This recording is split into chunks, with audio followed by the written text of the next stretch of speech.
हम लोगों ने कृष्ण की चेतावनी के रूप में कहा है कि दे दो केवल 5 ग्राम, रखो अपनी धरती तमाम।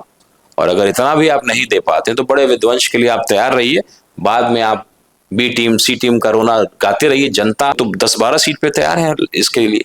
अगर आप इतना भी नहीं दे पाइएगा तो वही दुर्योधन वाला जो है काम आप करेंगे और उसका खामियाजा आपको भुगतना पड़ेगा। आपकी बात महागठबंधन में भी हो रही है, आपकी पार्टी की बात।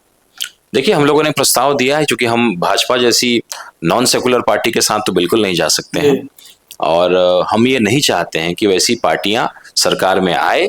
इसलिए हम लोगों ने एक प्रस्ताव को रखा है, जबकि हमारे साथ धोखा किया आरजेडी ने। हमारे 4 विधायकों को तोड़ लिया और मुस्लिम क़यादत खड़ी ना हो जाए, कोई नई पार्टी ना चली आए। आपको तेजस्वी जी का भाषण याद ही होगा। उन्होंने पूर्णिया में क्या कहा था जब पप्पू यादव जी उनके जात के एमपी लड़ रहे थे, तो या तो इंडिया को वोट दे दो या एनडीए को, मतलब एनडीए तक को वोट दे दो, लेकिन मेरे जात वाले पप्पू यादव को जीतने मत देना। तो इस तरह की सोच है और आज भी गठबंधन अगर वो नहीं करते हैं तो उसका खामियाजा उनको भुगतना पड़ेगा। हमने मन साफ किया और हम लोग चाहते हैं कि एक बेहतर पार्टी और एक बेहतर गठबंधन तैयार हो और ऐसे नॉन सेकुलर पार्टियों को सत्ता में दोबारा आने का मौका ना मिले। तो यही हम लोग चाहते हैं, इसलिए हम लोगों ने प्रस्ताव को दिया है। बाद में आप बी टीम सी टीम कहते रहेंगे तो फिर हमें फर्क नहीं पड़ता है, क्योंकि हम वोट कटवा नहीं है। हम 5 विधायक जीत करके आए थे। पहली बार हम 5 विधायक जीत करके आए। मात्र 19 सीटों पे लड़े थे, फिजूल की सीटों पे नहीं लड़े थे। और जिन सीटों पे आरजेडी को नुकसान हुआ, अगर एआईएमआईएम पिछले बार भी गठबंधन में होती तो आरजेडी सरकार में होती। और अब तो हम और मजबूत हो गए, हमारा संगठन अब लगभग हर जिला में है। और आप देखिए ना, इससे पहले आप गोपालगंज में बाई इलेक्शन में हारे, क्यों हारे? एआईएमआईएम के कैंडिडेट को 12,000 वोट आ गया। अभी जो बाई इलेक्शन इमामगंज गया जिला में हुआ, आप 6,000 वोट से हारे, हमारे कैंडिडेट को 7800 वोट था। तो ये इस बार तो और आपको 500 से लेकर के 5,000 के अंदर हार और जीत होने वाले, लगभग 75% सीटों पे। तो इतना जनाधार तो एआईएमआईएम का है कि हम लोग अगर 50-60 सीटों पे जीतने के लिए लड़ेंगे, मजबूती से लड़ेंगे, और बाकी सीटों पे अगर और लड़ते हैं तो कहीं ना कहीं वो किसी न किसी को नुकसान तो देगा। ये हम नहीं चाहते हैं। हम लोगों ने कृष्ण की चेतावनी के रूप में कहा है कि दे दो केवल 5 ग्राम, रखो अपनी धरती तमाम। और अगर इतना भी आप नहीं दे पाते तो बड़े विध्वंस के लिए आप तैयार रहिए। बाद में आप बी टीम सी टीम का रोना गाते रहिए। जनता फैसला करेगी। जनता हम लोग की ईमानदारी को देख रही है कि हम लोगों ने प्रस्ताव दिया है और हम ना डिप्टी सीएम का डिमांड कर रहे हैं, ना हम 50 सीटों की बात कर रहे हैं। अरे 5 विधायक थे, जनता ही फैसला करे कि जिस पार्टी का 5 विधायक हो उसको कितना सीट मिलना चाहिए। हम लोग तो 10-12 सीट पे तैयार हैं इसके लिए।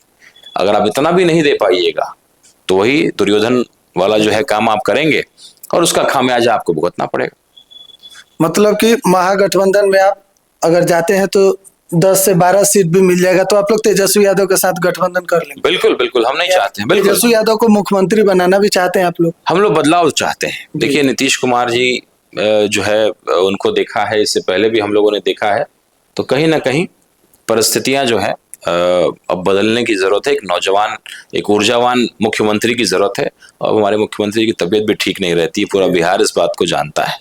तो उन्होंने जो पहले सरकार में जो काम किया था, लगातार उसमें पतन हो रहा है। क्राइम का भी आप देख रहे हैं, स्थितियां जो है खराब होते जा रही हैं।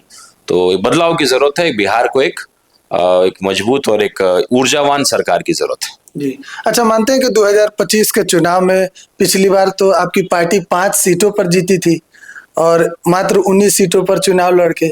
इस बार आप लोग का अगर गठबंधन नहीं होता है तो कितने सीटों पर तैयारी होगा?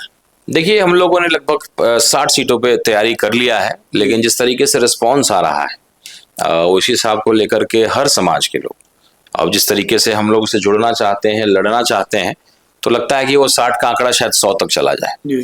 तो हम लोग उसका लिस्ट कर रहे हैं और हम लोगों ने महागठबंधन को जो एक हम लोगों ने एक प्रस्ताव भेजा है और मुहर्रम तक हम लोग इंतजार कर रहे हैं। मुहर्रम तक अगर कोई फैसला सकारात्मक नहीं आता है तो हम लोग अपने कैंडिडेट के जो है घोषणा कर देंगे। जिस तरीके से ढाका में हम लोग को घोषणा किया गया, बैरिस्टर असदुद्दीन ओवैसी साहब, अकबरुद्दीन ओवैसी साहब और जो पूरी हमारी एमआईएम की टीम है, वो आकर के यहाँ 3 महीने कैंप करेगी।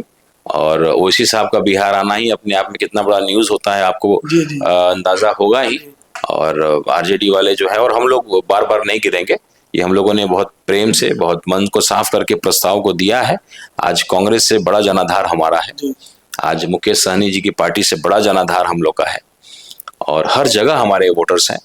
तो आप नहीं समझ पाइएगा तो हम लोग मुहर्रम के बाद हम लोग एक अमन व शांति यात्रा निकालेंगे और हर सीट से कैंडिडेट की घोषणा हम लोग करेंगे। हो सकता है कि 100 सीट पे हम लोग चुनाव को लड़ें।